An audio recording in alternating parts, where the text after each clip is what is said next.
Um grupo de 52 parlamentares do Congresso Nacional, como os senadores Magno Malta e Eduardo Girão, além de Carlos Portinho, também os deputados Marcel Van Hatten, Gustavo Gayer e Nicolas Ferreira, entre outros nomes, vão apresentar uma denúncia para o Comitê de Direitos Humanos da ONU relativa às gravíssimas violações de direitos humanos ocorridas no Brasil.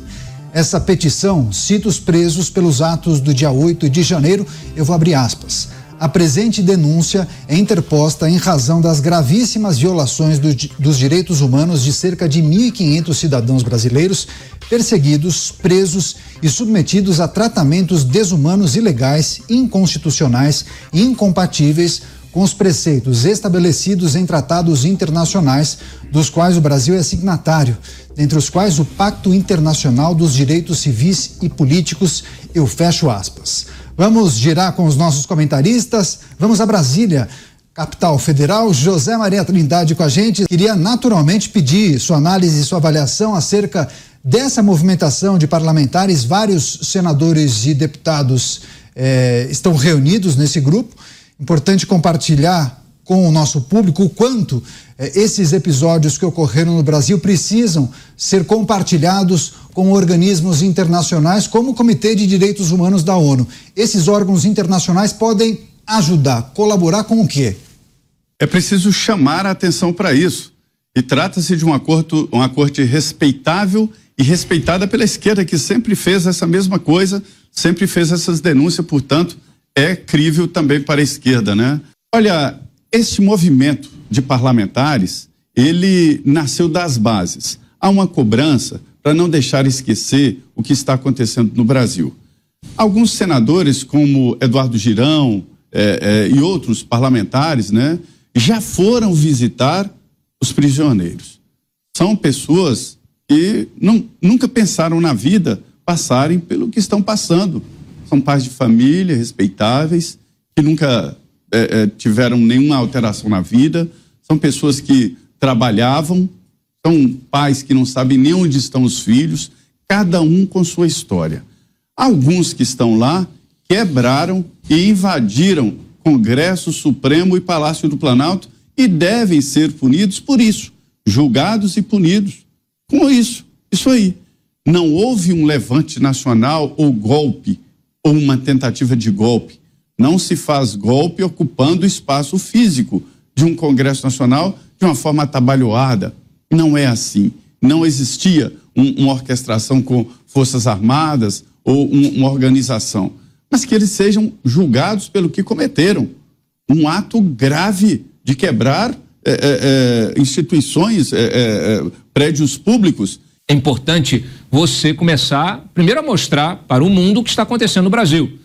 E isso vai gerando uma massa crítica, vai informando, vai levando as pessoas a se interessarem por essa temática e compreendendo que não se trata apenas da narrativa de que, olha, houve aqui uma tentativa de golpe, pessoas invadiram ali, vândalos invadiram, quebraram as sedes dos três poderes, tentaram tomar o poder, um grupo ou não, enfim. Essa é uma discussão que está numa CPI, ela está em processos lá no Supremo e ela agora ganha uma vertente internacional, justamente para fazer o contraponto a uma narrativa que já é feita pelo próprio governo.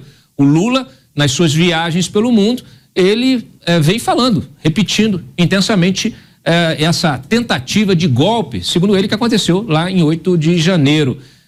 Aliás, também fala do golpe contra Dilma Rousseff, né, ao se referir ao impeachment de Dilma Rousseff em 2016, impeachment que foi monitorado, foi supervisionado, melhor dizendo, pelo próprio Supremo, que inclusive presidido lá no Senado pelo então ministro Ricardo Lewandowski. Então, eu parabenizo a oposição, começa a agir de forma estratégica. É importante que nós tenhamos uma oposição técnica, eu falo disso quase toda semana aqui no Pingos. É importante que a oposição seja profissional, não faça apenas alarde em redes sociais, faça efetivamente o trabalho de oposição. Estude, faça levantamentos técnicos, busque a justiça, busque o judiciário. Não tem resposta do judiciário no Brasil? Então vá lá para fora. É claro que uma denúncia para ser apresentada numa corte internacional, ela depende aí de você não ter efetivamente uma justiça, o processo judicial acontecendo no Brasil, né, de uma forma correta ali, de acordo com o Estado, né, democrático de direito. Então, o que se espera com uma decisão, com uma iniciativa como essa, é justamente chamar a atenção, fazer esse alerta e provocar um debate político sobre o que está acontecendo na justiça aqui. O que acontece com esta denúncia que é levada à Organização das Nações Unidas?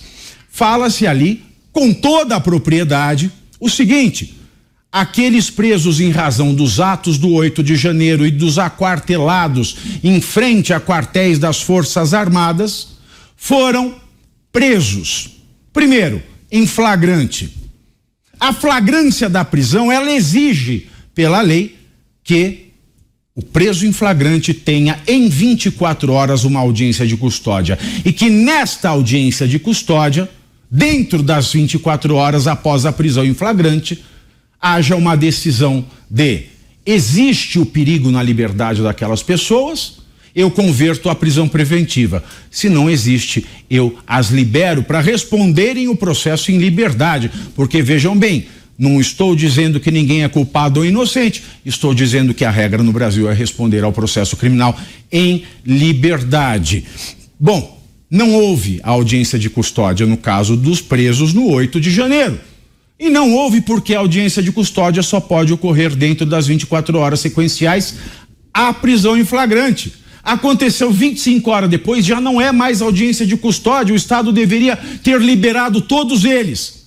Mas continuaram presos e mais de 200 desses quase 1.500 brasileiros ainda estão presos sem a denúncia e sem que os seus advogados tenham acesso aos autos, tenham acesso à investigação, sem direito de defesa, sem direito ao habeas corpus. E se há um elemento que mostra que um Estado é democrático, é o direito ao habeas corpus, porque estão sendo julgados no STF, eles não têm direito a habeas corpus, porque existe uma súmula 136 do mesmo STF que diz que das prisões determinadas por ministro do Supremo não cabe a concessão de habeas corpus. Então, quando eu olho para esse cenário todo, pessoas denunciadas com um relatório porco da Polícia Federal, porque não analisou todas as imagens, que gerou uma denúncia porca de copia e cola, como denunciado pelo jornal O Estado de São Paulo,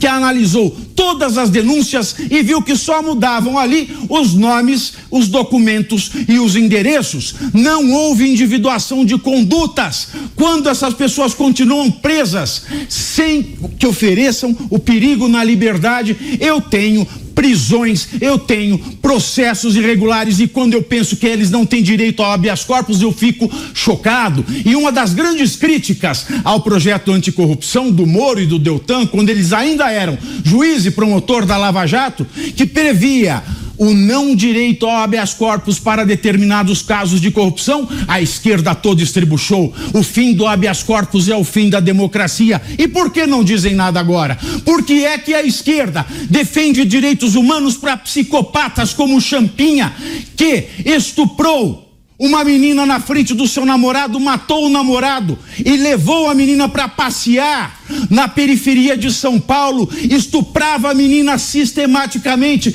chegou a arrancar um pedaço do seio dessa menina com suas mordidas e está preso. Por que é que a esquerda defende direitos humanos para um psicopata como Champinha e não defende os direitos humanos para as pessoas presas de maneira ilegal e sem direito ao habeas corpus no 8 de janeiro? Só porque são bolsonaristas? Muito engraçado, senhores. Os senhores preferem viver numa sociedade de psicopatas? Parece que sim. Ou me parece que a defesa dos direitos humanos por vossas excelências não passam de uma grande farsa. Portanto, é muito importante que essa denúncia seja feita, porque ao final, pode ser que isso atinja a vaidade do presidente Lula, pode ser que isso atinja a vaidade dos ministros do STF e alguma coisa de certo aconteça.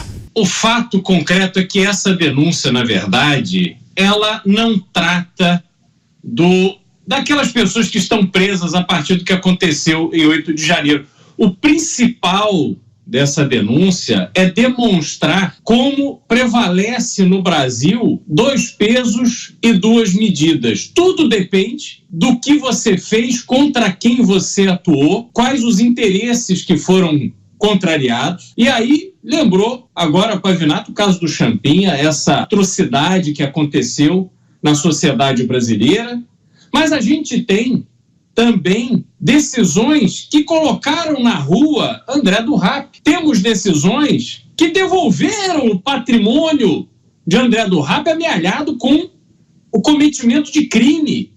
Temos a justiça brasileira proferindo decisões que colocam na rua José Rainha, invasor de terras, que comanda um dos grandes esquemas que atentam contra a democracia brasileira, que é o MST, que quer transgredir a lei, que quer acabar com a instituição propriedade privada, um pilar fundamental em qualquer democracia.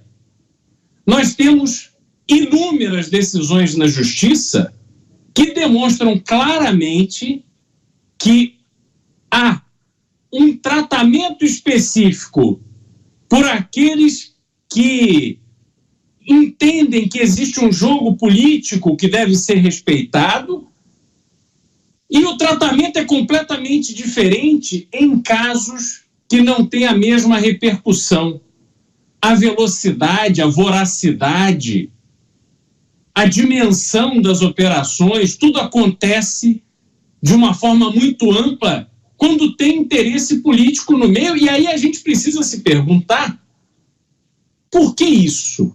É preciso que a comunidade internacional perceba que o que acontece no Brasil é que a justiça conjunta, a justiça que deve alcançar a todos os brasileiros, independente de quem seja, sem que o nome, o endereço, a cor, a escolaridade, a crença religiosa ou política, sem que nada disso importe. Que importe o fato concreto, que importe o que está na lei.